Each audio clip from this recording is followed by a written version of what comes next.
Walhamdulillah. Ad-darsu as-sani. Al-fi'lu al-madi. Ad-darsu tu pelajaran. As-sani kedua. Al-fi'lu kata kerja. Al-madi kata kerja lampau. Al-madi tu maksudnya perkara yang telah berlaku. Kita panggil past tense. Ataupun kata kerja yang telah berlaku. Adapun kata kerja lampau. Itu panggil al-madi. At-ta'rif pengenalan. Kita akan tengok dulu, kita baca dulu. Al-fi'lul madi, kata kerja lampau. Huwa zamanul lazi, dia adalah satu zaman.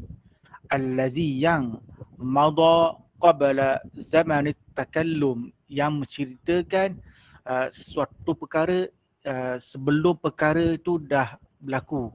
Maksud bicaranya, macam kata saya dah makan. Maksudnya dah tu, cerita tu apa? Makan.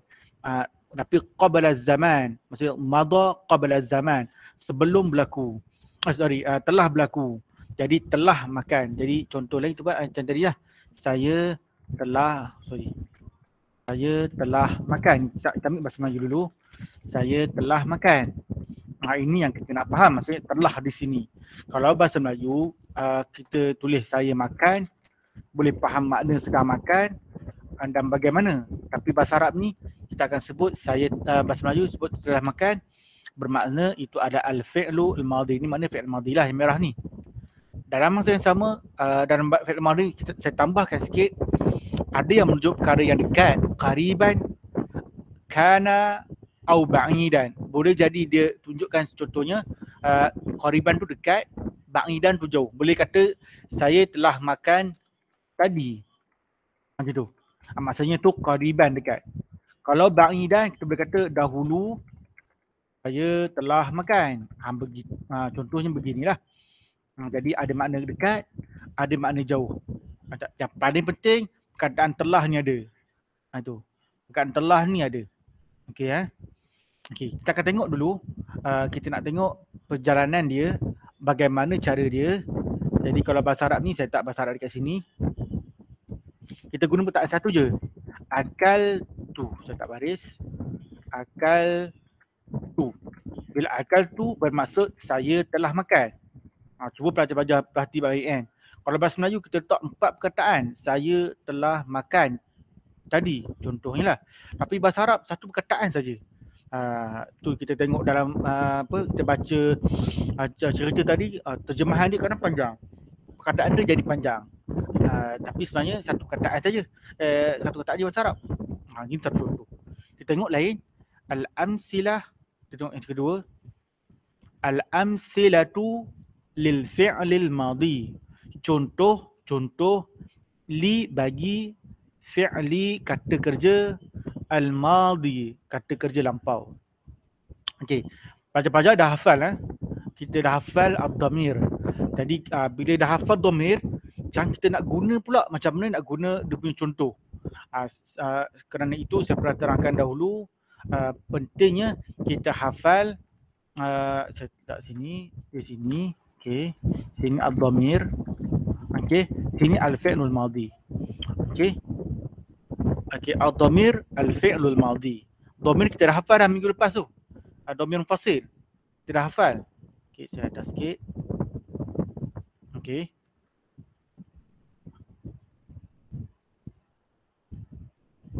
Macam kita dah hafal dulu yang minggu lepas tu. Ana, nahnu, anta, antuma, antum, anti, antuma, antuna, huwa, huma, hum, iya, huma, hunna. Ada bawah sikit. Kita tengok satu-satu lah. Itu yang pertama, dhamir. Jadi kita kena kita nak faham satu perkara. Kalau ana, bagaimana nak guna? Ini dia panggil penambahan dia fa'altu. Okey, contoh lain kita akan katakan fa'altu bermaksud saya telah melakukan. Saya tak bawah sini, maksudnya saya telah melakukan. Itu makna fa'altu. Jadi apa dia punya ni? Kita akan tambah tu kat sini. Tu adalah saya. Tu adalah saya. Jadi kita nak buat perkataan, kita cari perkataan yang lain. Contohnya akala tadi. Kita nampak perkataan tu nanti pelajar bila tulis Google kan, tulis perkataan makan, dia akan keluar 3 perkataan begini. Tapi kalau nak tambah kata yang saya telah makan, tak boleh kata akala. kita akan tambah tu. Jadi kita tengok sama tak fa tu baris atas, itu. Kaf tu atau ain tu baris apa? Ain tu baris atas, huruf kedua pun kena baris atas. Huruf ketiga mati ke? Sama tak? Mesti mati. Huruf keempat baris depan, jadi kita ikut. Itu kita panggil mengikut dah. Dalam bahasa Arab dia panggil at-tasrif. Inilah dia panggil wazan at-tasrif. Jadi kita kena samalah, tak boleh lah yang fa ni baris bawah, baris atas kita baca dia ikal tu, salah lah. Sekarang ni pelajar dah dapat dah sikit macam mana nak baca Arab yang tak ada baris. Okay, jadi akal tu bermaksud saya telah makan. Begitu. Kalau kami kan fa'alna, fa'altu, fa'alna, na panjang, fa'alna kami telah melakukan. Begitu. Jadi kalau dia punya nahnu, dia akan jadi dia akal na. Itu. Akal na. Jadi bermaksud kami telah makan. Begitu. Kita tengok satu-satu. Okey. Tadi kita dapat dua, akal tu, akalna. Hafal lah. Fa'al tu, fa'alna. Fa'al tu, fa'alna. Akal tu, akalna. Jadi kalau pelajar nampak macam apa, perkataan ada tu kat depan tu, bermaksud itu adalah makna saya. Baris depan tu. Okey. Tadi kita akan contoh-contoh lain lah. Okey, sekarang anta pula. Kalau anta ni senang saja.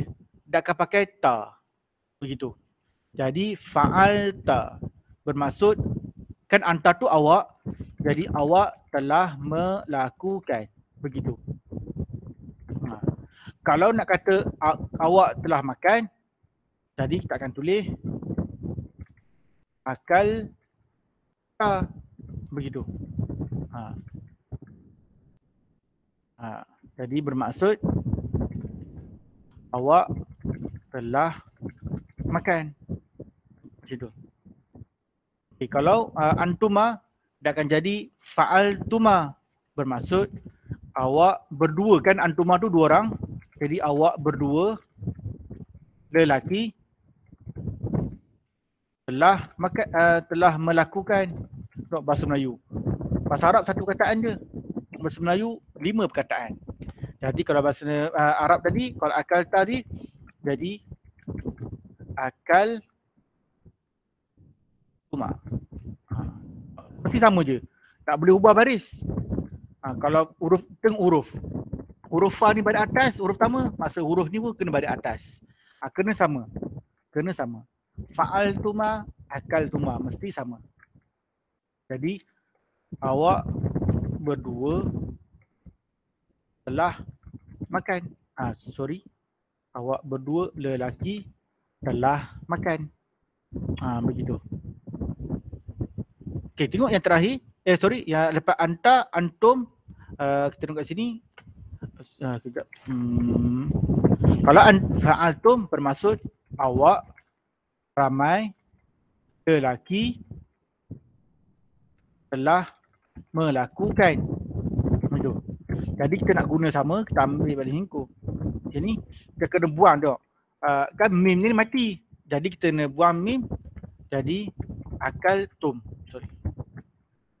Jadi akal tum bermaksud awak ramai lelaki telah makan. Begitu. Itu yang kita nak faham macam kita kan. Kaifa haluka? Hal anta bi khair? Hal akaltum? Adakah awak telah makan? Jadi na'am akalna. Tu kita nak tanya soalan-soalan tu. Kalau nak tanya dua orang, contohnya kita nak tanyalah. Nak tanya orang. Jadi tak akan guna. Contoh kita nak tanya dia tu berdua lah. Hal akal tuma. Begitu. Adakah awak berdua telah makan? Jadi tak sesuai lah kalau kita tanya hal akaltum. Tapi kita tanya dua orang. Boleh tak pakai? Tapi tak sesuai lah, tak comel. Tapi kalau seorang, tak boleh lah nak kata nak tuju. Tu saya tanya Rauf, saya guna hal akaltum. Pada Rauf tu seorang saja. Jadi saya akan guna hal akal ta. Begitu. Okay, tu satu contoh. Kita tengok lagi contoh lain.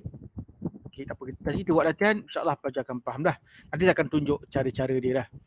Okay, kalau anti, saya nak bagi pelajar faham dulu. Anti bermaksud awak seorang perempuan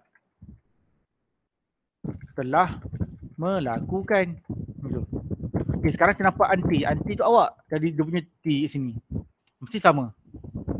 Jadi kalau nak kata awak telah makan, akal mesti sama. Fa'alti, akalti. Mula-mula mungkin agak keliru. Tapi kita buat pelan-pelan, tetap baris satu. Akalti, begitu. Jadi kita kata awak seorang perempuan telah makan. Begitu. Tengok lagi sikit. Ni, fa'altuma. Dia sama. Kalau antuma dengan muzakkar sama, dengan muannas pun sama. Jadi kita akan kat sini, awak berdua perempuan telah melakukan. Gitu. Kalau nak kata dia makan, ni kita akan sebut, katakan tak elok, letak alif situ. Alif tu balik atas, kaf tu balik atas, lam tu jangan tengok tu, lam tu situ. Ta tu dia tambah tuma. Gitu. Akal tuma.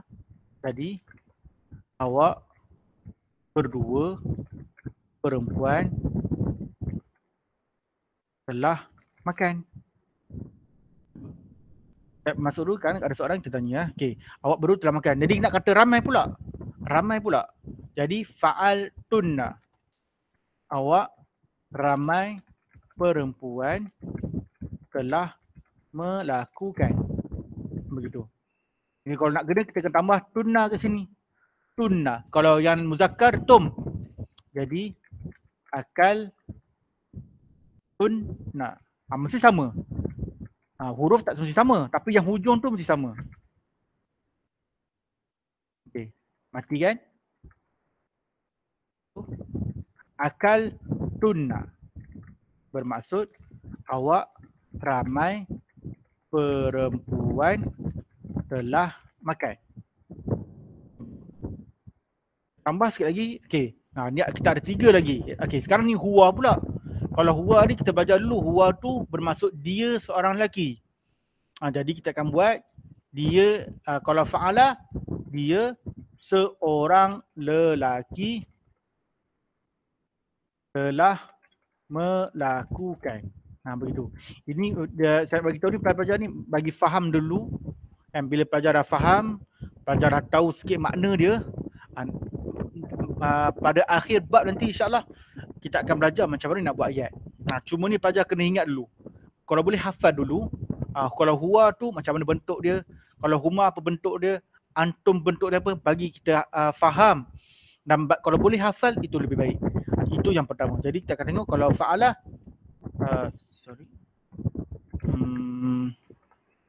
jadi akala gitu.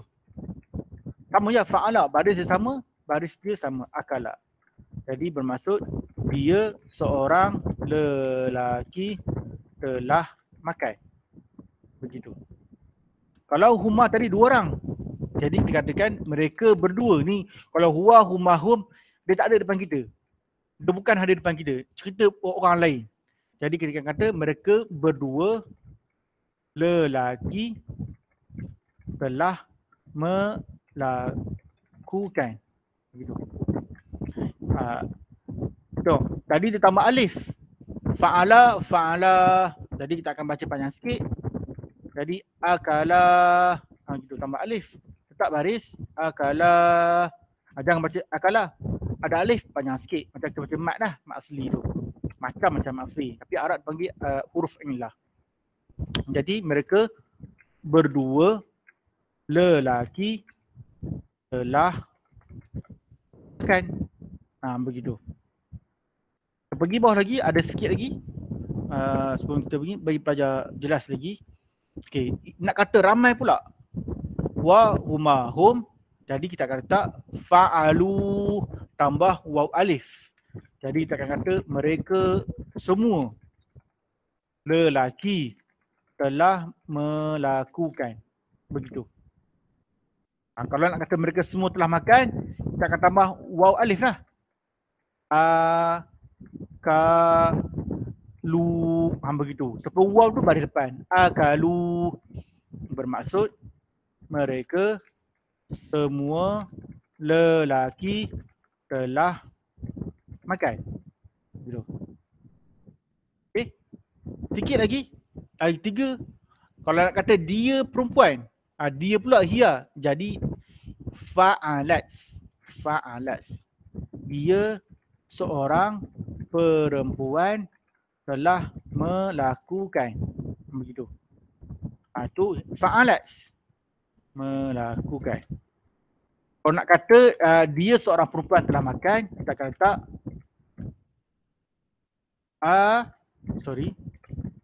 akalat. Begitu. Dia seorang perempuan telah makan. Kalau nak kata mereka berdua pula perempuan, tadi kan dia tambah alif. Jadi fa'alata. Kalau muzakkar tadi fa'ala. Tapi kalau muannas, ta tu kena hidupkan. Fa'alata, jadi mereka berdua perempuan telah melakukan. Kalau nak kata mereka berdua telah makan, sama juga. Kita akan tambah alif. Akala. Begitu. Jadi bermaksud mereka berdua perempuan telah makan. Gitu. Kita ambil yang terakhir untuk fi'il madhi, kita nak kata mereka perempuan. Jadi kita akan tulis mereka, jadi fa'alna, mereka semua perempuan telah melakukan. Begitu. Kalau nak kata mereka semua telah makan, kita kata akal macam tu. Jadi mereka semua perempuan telah makan. Inilah disebut sebagai al-fi'lul madhi.